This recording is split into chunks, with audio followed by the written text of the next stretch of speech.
حرم ان دنوں چھٹیوں پر اپنے گھر آیا تھا۔ اپنی ماں جی کی گود میں سر رکھ کر لیٹے وہ ان سے ان کی کہانیاں سن رہا تھا۔ وہ اکثر یوں ہی ان کی کہانیاں سنا کرتا تھا۔ وہ وقت کے گزرنے کے ساتھ ساتھ بوڑھی ہونے لگی تھی، ان کی عمر ڈھلنے لگی تھی، لیکن وہ پھر بھی حرم کو روز اول کی طرح ہی روشن لگتی، خوشگوار لگتی۔ انہیں دیکھ کر تازہ پتوں اور بہار کا خیال آیا کرتا تھا، اور اکثر وہ سوچ کر رہ جاتا تھا کہ سہیل نے اس بہار کو کس طرح خزاں کا رخ دے دیا تھا۔ لیکن پھر اچانک ہی منظر میں روشنیاں سے گھل گئیں، روشنی ہی روشنی ہر جانب تحلیل ہونے لگی۔ وہ اس منظر میں ڈوبنے لگا تھا، بلکہ وہ ڈوب گیا تھا۔ اس لڑکی کو یاد کرنے کے بعد وہ خود کو بھول گیا تھا۔ وہ شہوار تھی۔ اس کی ماں جی لڑکیوں کو قرآن پڑھایا کرتی تھیں، تو اس کا ان کے گھر خاصا آنا جانا تھا۔ وہ اسے کس عمر میں اچھی لگنے لگی تھی اسے یاد نہیں تھا۔ وہ اس کی پہلی چاہت تھی، وہ اس کی چاہت کی پہلی نکاح تھی، لیکن وہ اس نکاح کو یاد نہیں رکھ پایا تھا۔ اس نے بارہا اس لڑکی سے بات کرنے کی کوشش کی، لیکن وہ ہمیشہ شرما کر بھاگ جایا کرتی تھی۔ وہ اس سے کتراتی تھی، بلکہ وہ ہر لڑکے سے کترانے والی حیاتار لڑکی تھی۔ وہ یوں آوازوں کو سن کر راستوں پر ٹہلنے والی نہیں تھی۔ اسے یاد تھا کہ شہوار کی آنکھوں کا رنگ سیاہ تھا، بہت سیاہ۔ وہ ان سیاہ آنکھوں کو دیکھ کر اپنی بھوری آنکھوں سے کہیں بہت دور چلا گیا تھا۔ اس نے ماں جی سے اپنی پسند کہہ دی، اور وہ شہوار کا نام سن کر جہاں خوش ہوئی تھی وہیں حرم پر ہنس پڑی تھی۔ وہ 20 سالہ کم عمر لڑکا تھا، بھلا 20 سال میں اس کی شادی کیوں کر ہو سکتی تھی؟ لیکن وہ مصر رہا۔ اس نے رانا کو صاف الفاظ میں کہہ دیا تھا کہ اگر شادی نہیں تو اس کی منگنی کر دی جائے۔ وہ لڑکی اس قدر خوبصورت تھی کہ اسے ڈر تھا کوئی اس سے رشتہ گانٹھ کر حرم سے دور لے جائے گا، اور محض اس ایک خیال سے ہی اس کا سانس تک رکنے لگا تھا۔ وہ اس سے دور رہ سکتا تھا، لیکن وہ اسے کسی اور کا ہوتا ہوا نہیں دیکھ سکتا تھا۔ ماں جی نے اس سے وعدہ گھانٹ لیا تھا کہ وہ اس کا رشتہ لے کر شہوار کے لیے ضرور جائیں گی، اور پھر اس پوری رات وہ سو نہیں سکا۔ اس کی نگاہوں کے سامنے سیاہ آنکھیں تمام تر خوبصورتی کے ساتھ چکمکانے لگیں۔ وہ ان آنکھوں کا اسیر ہوتا جا رہا تھا، وہ ان آنکھوں کا عاطی ہونے لگا تھا۔ اگلے دن اسے اپنی ایجنسی کے لیے نکلنا تھا۔ وہ اپنا سامان باندھنے لگا۔ رات صحن میں بچھی چارپائی پر براجمان قرآن پڑھ رہی تھی۔ وہ اب لڑکیوں کو قرآن نہیں پڑھایا کرتی تھی، لیکن پھر بھی اکثر ان کے یہاں پرانی طالبات ملنے آ جاتی اور ان کا دن خوشگوار سی خوش گپیوں کے سائے تلے گزر جاتا۔ وہ دن بھی ایسا ہی تھا۔ شہوار بہت سی لڑکیوں کے ساتھ سر پر سفید چادر اوڑھے رانا سے ملنے آئی تھی۔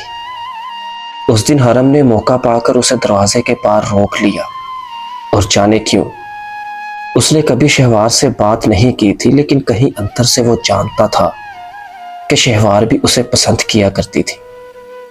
یہ الہام تھا، کشف، یا پھر وہ خوش فہمی، جو بھی تھا اسے یہ سب سچ ہی معلوم ہوتا تھا۔ بات سنے، اس نے دروازے کی اوٹ سے پکارا، اور ساتھ ہی اس نے سانس اوپر چڑھنے کی آواز بھی سن لی۔ وہ اسے یوں متوجہ کرنے پر یقیناً گھبرائی تھی۔ جی، میں جب بھی آپ سے بات کرنے کی کوشش کرتا ہوں تو آپ کترا کر بھاگ کیوں جاتی ہیں؟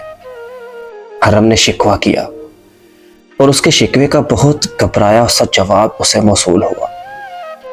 لڑکیوں کو کبھی راستوں میں آواز دے کر نہیں روکا کرتے، کیا آپ کو اتنا بھی علم نہیں؟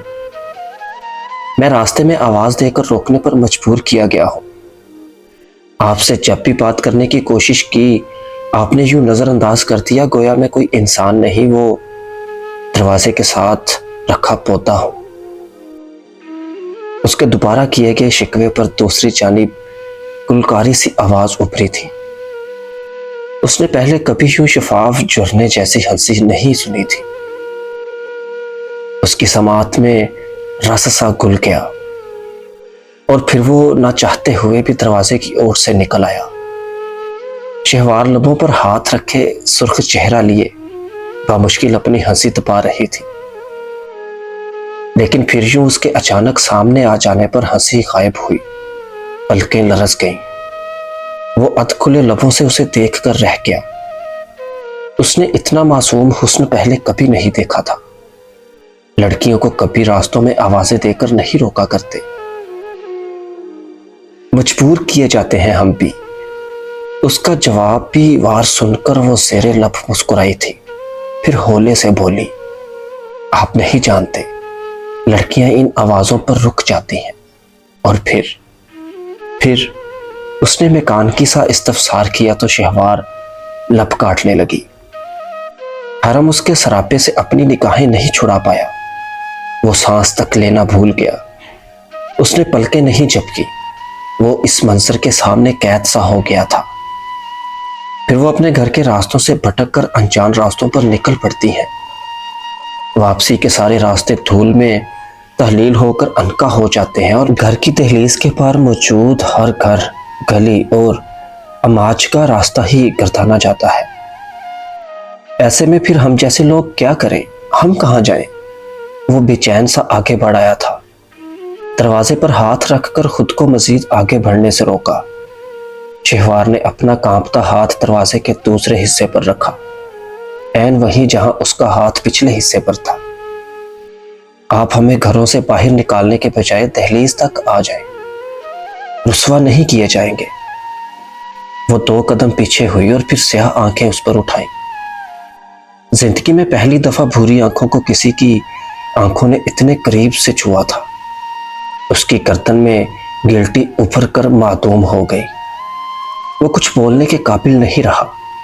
شہوار نے اس سے اس کی ہر صلاحیت سلب کر لی تھی۔ اللہ کی امان میں، اس نے دھیرے سے کہا اور پھر اس کے گھنگ سے چہرے کو دیکھ کر ہنستے ہوئے پلٹ گئی۔ حرم اسے روکنا چاہتا تھا لیکن وہ اسے روک نہیں پایا۔ جانے کتنے ہی پہروں وہ وہیں جم کر کھڑا رہا۔ پیچھے سے پڑنے والی دھپ پر اسے ہوش آیا تھا۔ تم کیا خلا میں گھور رہے ہو؟ یاد نہیں ہے ہمیں ایجنسی کے لیے نکلنا ہے؟ سارنگ کی آواز اس کے عقب میں گونجی۔ اس نے چونک کر چہرہ پھیرا۔ اس کے ساتھ ہی زاویار بھی کھڑا تھا۔ اس نے غائب دماغی کے ساتھ سر ہلایا اور پھر ایک بار پلٹ کر اس راستے کو دیکھا جس پر شہوار اپنی خوشبو بکھیرتی پہروں قبل جا چکی تھی۔ زاویار نے اس کی آنکھوں کے تعاقب میں دیکھا اور پھر بیزار سا سانس خارج کیا۔